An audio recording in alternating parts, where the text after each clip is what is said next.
Thanks for watching Isekai Haven. Our rizzed up MC has decided that Nu should start attending the academy.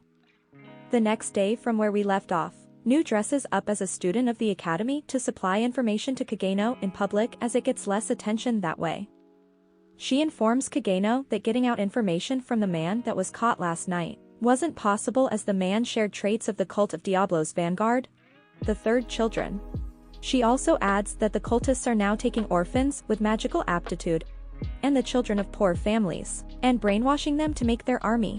Rex, the game of betrayal, a named first child's presence has been confirmed by the girls in the Shadow Garden.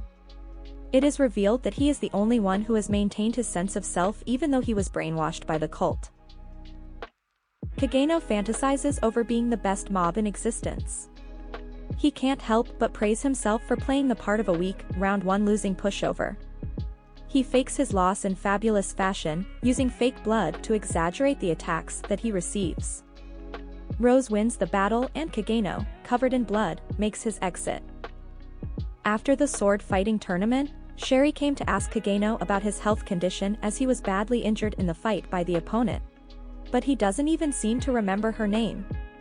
When she was handing him the cookies as they were starting their friendship, Kageno noticed her father being the assistant principal of the Academy of Science, Lutheran Barnett. Lutheran Barnett reveals the information of his daughter being involved in the project of researching an artifact for the Royal Army. He couldn't speak against them and break their hearts, so Kageno used his wounds as an excuse to stay away from them, for a while as he can still keep being a background character. That day, Sherry went to ask Princess Alexia about her relationship with Kageno, which made her quite mad to begin with as Sherry was trying to get closer to Kageno herself.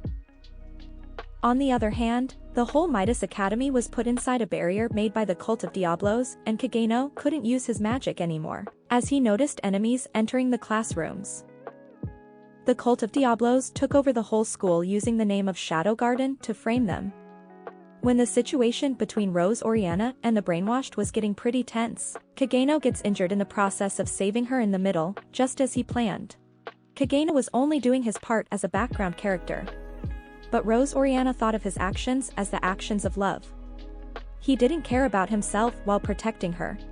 All of the students get taken to the auditorium and Kageno takes this chance to heal himself with magic, as he now needs to complete his deeds. Meanwhile, Rex forcefully enters the research lab of Sherry by breaking the windows, where she was researching the artifact of the Cult of Diablos.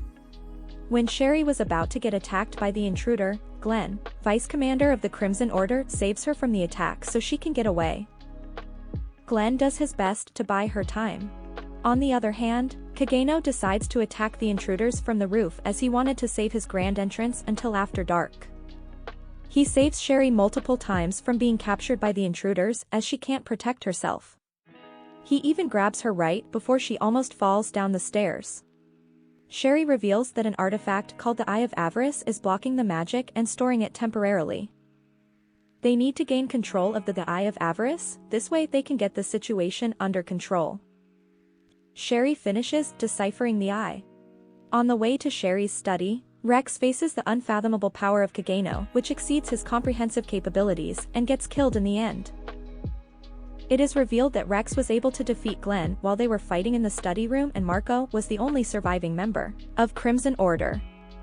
As the magic wasn't working, Shadow Garden wasn't functioning well, and also the Night Order was disoriented as they have different opinions.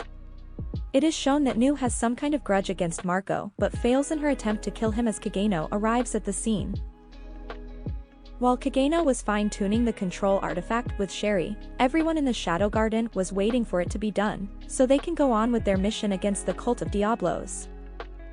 The Dark Knight Order has taken this time to commence bickering with each other while doing nothing productive. Since their abilities are now outmatched with the use, their magic is gone. All of their specialists are being held captive inside the auditorium. After finishing with the artifact, Sherry goes on through the secret tunnels so she can save her father since Kageno can't go with her. On the other hand, the enemies started shooting the hostages for fun as they noticed Rex hadn't returned from doing his job in the study room. Sherry, throwing her control artifact on the air, proceeds to break the whole magic barrier, which gives everyone their ability to use magic back again. All of the students started fighting back with the enemies as Rose Oriana instructed them to do. Just when Rose Oriana was about to get surrounded by enemies, Kageno arrives at the scene breaking through the glass roof dressed up as Shadow. The whole Shadow Garden army has now surrounded the auditorium and they have started neutralizing all the threats inside the premise. Rose Oriana sees the opportunity of saving the students as she instructs everyone to leave the auditorium, carrying the injured so they can be saved. Meanwhile, Sherry is desperate as she can't find her father anywhere in the school. All of a sudden, a fire breaks out in the whole school, one section after another. It seems that the leader of the Cult of Diablos was in the school and was the one setting the fires. It must have been coming from the main control room of the school. Barnet landed a critical blow onto Kageno, now stabs Barnet through his heart.